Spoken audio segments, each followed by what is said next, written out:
Amazon का जंगल दुनिया का सबसे बड़ा रेन फॉरेस्ट है। दुनिया का 20% ऑक्सीजन यहीं से आता है, इसलिए इसे पृथ्वी का फेफड़ा भी कहते हैं। यह जंगल 2.1 मिलियन यानी कि 21 लाख वर्ग मील में फैला हुआ है। दक्षिण अमेरिका से ब्राजील तक फैले इस जंगल के बारे में कहा जाता है कि अगर कोई यह देश होता, यह जंगल अगर मान लो कोई देश होता तो दुनिया का 9वां सबसे बड़ा देश होता। इतना बड़ा है ये जंगल।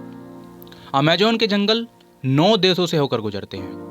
इन जंगलों का करीब 60% तो ब्राजील में ही है, बाकी का दक्षिण अमेरिका के देशों में। बता दें कि पृथ्वी पर जितने भी जीव हैं उसके 1/3 को एक साथ आप अमेजोन के जंगल में ही देख सकते हैं। यहाँ लगभग 390 अरब पेड़ हैं, जिनमें 16,000 से ज्यादा उनकी प्रजातियां हैं पेड़ों की। इतना ही नहीं, यहाँ 400 से ज्यादा आदिम जनजातियां भी रहती हैं और इन जनजातियों का बाहरी दुनिया से किसी तरह से कोई संबंध नहीं है। अमेजोन के जंगल को एक तरफ दुनिया का सबसे खतरनाक जंगल भी कहा जाता है तो दूसरी तरफ सबसे सुंदर भी। एक तरफ इसे खतरनाक जानवरों के लिए जाना जाता है, जो मैंने आपको बताया भी, और दूसरी तरफ इससे मिलने वाले साफ पानी के लिए भी। यहाँ बहुत सारी जैव विविधताएं यानी बायोडायवर्सिटी का भंडार है। अमेजोन जंगल में ही विश्व का सबसे बड़ा सांप एनाकोंडा यहीं रहता है, और इन्हीं जंगलों में यानी दक्षिण अमेरिका में ही अमेजोन के जंगल में बहने वाली नदी दुनिया की सबसे बड़ी नदी है।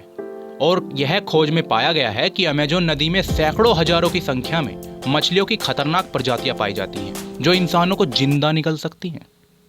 अब आते हैं मुद्दे की बात पर। लीड्स यूनिवर्सिटी ने साल 2017 में एक रिसर्च की थी। इसमें यह पाया गया कि अमेजोन बेसिन जितना कार्बन ग्रहण करता है वो कई देशों द्वारा उत्सर्जन से मैच करता है। मतलब देश जितना कार्बन बेसिन से उत्सर्जित करता है उतना ही अमेजोन बेसिन से लेता भी है। हालांकि जंगलों के जलने से कार्बन का जो उत्सर्जन है बढ़ जाता है, और इन दिनों तो ये सबसे खराब स्थिति में है। वैज्ञानिक कार्लोस नोबर और थॉमस ई लोवेजॉय अपनी रिसर्च में कहते हैं कि जिस तरीके से अमेजन के जंगलों को काटा जा रहा है वह दुनिया के सबसे बड़े जंगल से सबसे बड़े सावन क्षेत्र में बदल सकता है। बता दें कि सावन क्षेत्र में छोटे छोटे पौधों के साथ घास का जंगल होता है बस, और इससे क्षेत्र की इकोलॉजी भी बदल सकती है। सो don't cut trees, plant trees. This is beneficial for all of us.